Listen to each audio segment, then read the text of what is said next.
समजा आपण 22 तारखेपासून विविध कार्यक्रम घेतले का?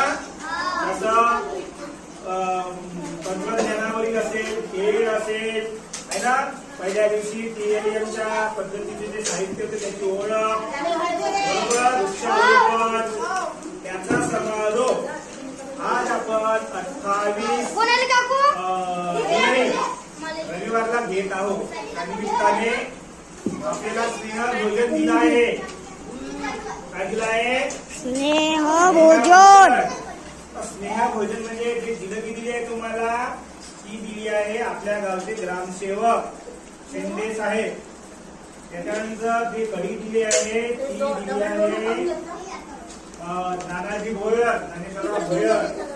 आणि मसाले भात जो दिला आहे तो संजय भाऊ चिंचे, संजय भाऊ मांढरे आणि आपले रमेशराव अंबागरे.